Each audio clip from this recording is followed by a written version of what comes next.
Hi friends, ಎಲ್ಲರಿಗೂ ನಮಸ್ತೆ. ಯಾರೆಲ್ಲ ವಿಡಿಯೋ ನೋಡ್ತಾ ಇದ್ದೀರಾ ಎಲ್ಲರಿಗೂ ನನ್ನ ಚಾನೆಲ್ಗೆ ಸ್ವಾಗತ.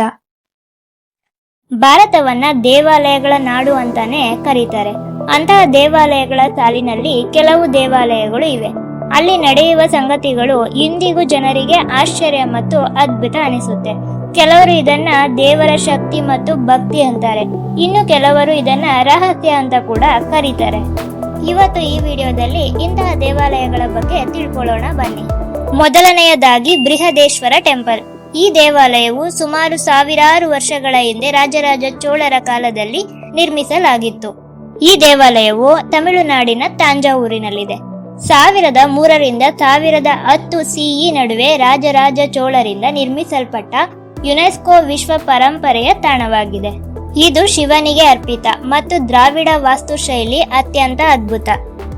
ಇಲ್ಲಿನ ಭಾರಿ ಗೋಪುರವನ್ನ ಆಗಿನ ಕಾಲದಲ್ಲಿ ಹೇಗೆ ನಿರ್ಮಿಸಿದ್ರು ಅನ್ನೋದೇ ಆಶ್ಚರ್ಯಕರವಾದ ಸಂಗತಿ. ಈ ದೇವಾಲಯ ಸಂಪೂರ್ಣವಾಗಿ ಗ್ರಾನೈಟ್ ಶಿಲೆಯಿಂದ ನಿರ್ಮಿಸಲಾಗಿದೆ. ಇದನ್ನ ಪೆರಿಯ ಕೋವಿಡ್ ಅಥವಾ ದಕ್ಷಿಣ ಮೇರು ಅಂತಾನೆ ಕರೀತಾರೆ.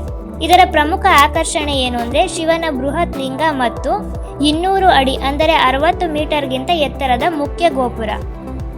ಮತ್ತೆ ಮುಖ್ಯ ಗೋಪುರದ ಮೇಲ್ಭಾಗದಲ್ಲಿ ಒಂದು ದೊಡ್ಡ ಕಲ್ಲನ್ನ ಇಡಲಾಗಿದೆ. ಆ ಕಲ್ಲಿನ ತೂಕ ಸುಮಾರು 80ಕ್ಕೂ ಹೆಚ್ಚಿನಷ್ಟು ಟನ್ಗಳಿದೆ ಅಂತ ಅಂದಾಜು ಮಾಡ್ತಾರೆ. ಆದ್ರೆ ಸಾವಿರಾರು ವರ್ಷಗಳ ಹಿಂದೆ ಕ್ರೇನ್ ಅಥವಾ ಮಾಡರ್ನ್ ಮಿಷಿನ್ಗಳು ಇರಲಿಲ್ಲ. ಇದನ್ನ ಮೇಲೆ ಹೇಗೆ ಎತ್ತಿದ್ರು ಅನ್ನೋದೇ ಅತಿ ದೊಡ್ಡ ಆಶ್ಚರ್ಯ.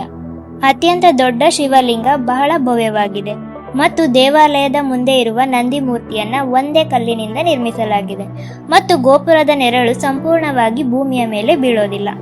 ಇದು ಕೂಡ ಒಂದು ವಿಸ್ಮಯ. ಈ ದೇವಾಲಯ ಯುನೆಸ್ಕೋ ವರ್ಲ್ಡ್ ಹೆರಿಟೇಜ್ ಸೈಟ್ ಆಗಿ ಕೂಡ ಗುರುತಿಸಿಕೊಂಡಿದೆ.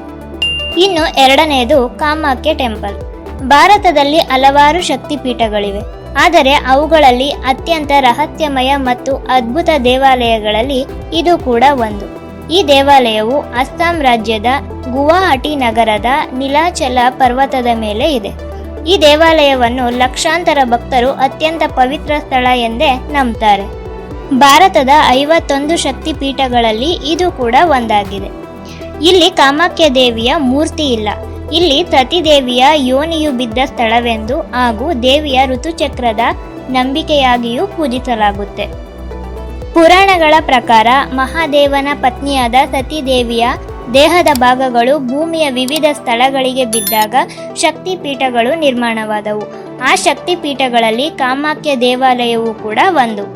ಪ್ರತಿ ವರ್ಷ ಜೂನ್ ತಿಂಗಳಲ್ಲಿ ಸುಮಾರು 3 ದಿನಗಳ ಕಾಲ ದೇವಾಲಯವನ್ನು ಮುಚ್ಚಲಾಗುತ್ತೆ.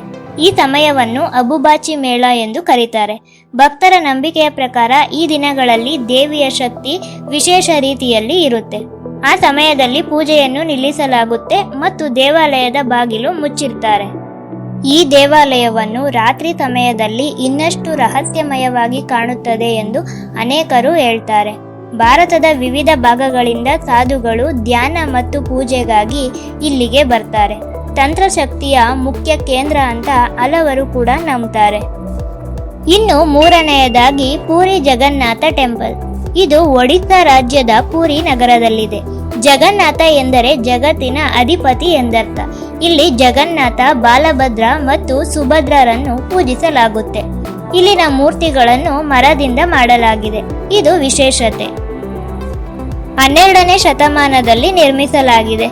ಈ ದೇವಾಲಯದ ಮೇಲಿರುವ ಧ್ವಜ ಯಾವಾಗಲೂ ಗಾಳಿಯ ವಿರುದ್ಧದ ದಿಕ್ಕಿನಲ್ಲಿ ಹಾರುತ್ತದೆ ಎಂಬ ನಂಬಿಕೆ ಇದೆ. ಈ ದೇವಾಲಯದ ಮುಖ್ಯ ಗೋಪುರದ ಮೇಲೆ ಪಕ್ಷಿಗಳು ಮತ್ತು ವಿಮಾನಗಳು ಹಾರುವುದಿಲ್ಲ ಎಂದು ಹೇಳಲಾಗುತ್ತದೆ. ಈ ದೇವಾಲಯ ಸಮುದ್ರದ ಹತ್ತಿರದಲ್ಲಿರುವ ಕಾರಣ ಸಾಮಾನ್ಯವಾಗಿ ಸಮುದ್ರದ ಹತ್ತಿರ ಹೋದಂತೆ ಶಬ್ದವು ಹೆಚ್ಚಾಗಬೇಕು. ಆದರೆ ದೇವಸ್ಥಾನದ ಮುಖ್ಯ ಪ್ರವೇಶ ದ್ವಾರ ದಾಟಿದಾಗ ಶಬ್ದ ಕಡಿಮೆಯಾಗಿ ಮತ್ತೆ ಹೊರ ಬಂದಾಗ ಜಾಸ್ತಿಯಾಗುತ್ತದೆ, ಅಂದರೆ ಸ್ಪಷ್ಟವಾಗಿ ಕೇಳಿಸುತ್ತದೆ ಎಂದು ಅನೇಕ ಭಕ್ತರು ಆಶ್ಚರ್ಯವನ್ನು ವ್ಯಕ್ತಪಡಿಸುತ್ತಾರೆ. ಈ ದೇವಾಲಯದಲ್ಲಿ ಅಡುಗೆ ಮನೆಯು ವಿಶ್ವದ ಅತ್ಯಂತ ದೊಡ್ಡ ದೇವಾಲಯಗಳ ಅಡುಗೆ ಮನೆಗಳಲ್ಲಿ ಒಂದಾಗಿದೆ. ಇಲ್ಲಿನ ಮತ್ತೊಂದು ವಿಶೇಷತೆ ಏನೆಂದರೆ ಮಣ್ಣಿನ ಪಾತ್ರೆಯಲ್ಲಿಯೇ ಅಡುಗೆ ಮಾಡಲಾಗುತ್ತದೆ. ಇಲ್ಲಿ ಕೆಲವು ವರ್ಷಗಳಿಗೊಮ್ಮೆ ನವಕಲೆಬರ ಎಂಬ ವಿಶೇಷ ಆಚರಣೆಯೂ ಕೂಡ ನಡೆಯುತ್ತದೆ. ಆ ಸಮಯದಲ್ಲಿ ಹೊಸ ಮರದಿಂದ ಹೊಸ ಮೂರ್ತಿಗಳನ್ನು ನಿರ್ಮಿಸಲಾಗುತ್ತೆ. ಇದು ಅತ್ಯಂತ ರಹಸ್ಯಮಯವಾಗಿಯೂ ಕೂಡ ನಡೆಯುತ್ತದೆ ಎಂದು ಹೇಳುತ್ತಾರೆ. ಈ ದೇವಸ್ಥಾನದ ನಿರ್ಮಾಣದ ಶೈಲಿ ಪುರಾತನ ಭಾರತೀಯ ವಾಸ್ತುಶಿಲ್ಪದ ಅದ್ಭುತ ಉದಾಹರಣೆ. ದೊಡ್ಡ ಗೋಪುರಗಳು, ಸುಂದರ ಶಿಲ್ಪಕಲೆ ಮತ್ತು ಭವ್ಯ ವಿನ್ಯಾಸ ದೇವಾಲಯವನ್ನು ವಿಶೇಷವಾಗಿ ತೋರಿಸುತ್ತದೆ.